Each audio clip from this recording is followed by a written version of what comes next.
আমাকে অনেক মানুষ চেনে, সেভাবেই হোক চেনে।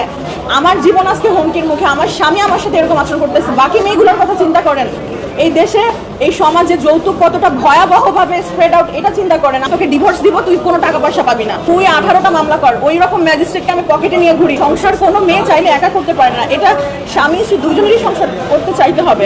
আমি অনেক বেশি সংসার করতে চাই, কি হবে?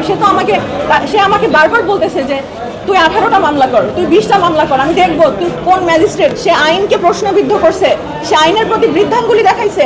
আজকে সমনের ডেট জারি হয়েছে, আজকে থেকে 1 মাস 35-36 দিন আগে আমার এই মামলাটা আপনারা সবাই জানেন আমি করেছি। সে তার কাগজপত্র কিছু উঠাবে না, কি করবে না, সে কোনোভাবে আদালতে আসবে না। সে বলছে তোর কোন আইন আমাকে জেল পর্যন্ত নিয়ে যেতে পারবে আমি দেখবো, তোর কোন আইন জেল পর্যন্ত নিয়ে যাবে আমি দেখবো। সে সমনের কাগজগুলো ফেরত পাঠাইছে। সে বলছে সে আমাকে বারবার একই কথা বলতেছে। কালকেও আমাকে ফোন দিয়েছিল, আমার শাশুড়ির নাম্বার থেকে ফোন দিয়েছে, আমার কাছে সেটারও প্রমাণ আছে। আমাকে বলতেছে যে তুই 18টা মামলা কর। ওই রকম ম্যাজিস্ট্রেটকে আমি পকেটে নিয়ে ঘুরি। সে আইনকে প্রশ্নবিদ্ধ করছে। সে যদি আইনের প্রতি শ্রদ্ধাশীল থাকতো, সে আজকে আদালতে আসতো, সে জামিন চাইতে আসতো বা আমার সাথে মীমাংসা করার চেষ্টা করতো। সেগুলো কিছুই করেনি। সে বারবার বলছে তুই টাকা দিয়েই আমার সাথে সংসার করবে, না হলে তোকে ডিভোর্স দিব, তুই কোনো টাকা পয়সা পাবি না, তোর যেগুলো টাকা নিয়েছি তোকে আরো টাকা দিতে হবে, তুই ভাবছিস কি তোর সাথে আমি সংসার করবো? সেইভাবে বলতেছে আমাকে। এবং তাদের ওখানকার স্থানীয় প্রভাবশালী কিছু নাকি নেতা আছে, সে নেতাকে বলছে তুই যদি তোর এলাকায় ঢোকার চেষ্টা করিস। আমার গ্রামের বাড়ি রংপুর নীলফামারী, আপনারা সবাই জানেন। তো আমরা এখানেই থাকি। আমার বাবা মারা যাওয়ার পর আমার মাও আমার সাথে এখানে থাকে, কিন্তু আমার মা মাঝে মধ্যে যাওয়া আসা করে, কারণ আমাদের ওখানে একটা বাড়ি আছে।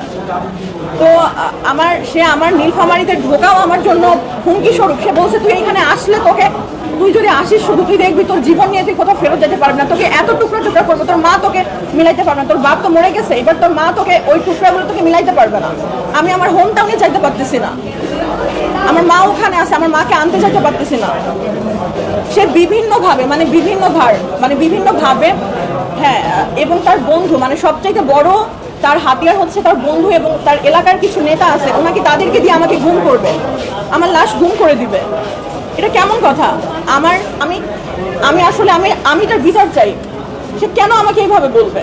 আর আমার বাবা মারা যাওয়ার পরে এটা সে আরো বেশি করতেছে। সে আইনকে বলে কোনো ম্যাজিস্ট্রেট আমাকে কোনো শাস্তি দিতে পারবে না, কোনো জেল জরিমানা কিচ্ছু হবে না। ওগুলো ম্যাজিস্ট্রেটকে আমি পকেটে নিয়ে ঘুরি, আমাকে এইভাবে বলে। না ভাইয়া, আমি আসলে আপনারা সবাই জানেন আমি একটা জব করছি, প্লাস আমার একটা বিজনেস আছে, তো একটা অনলাইন বিজনেস আছে আমার। তো আমি আসলে এখন কিছু বলতে পারি।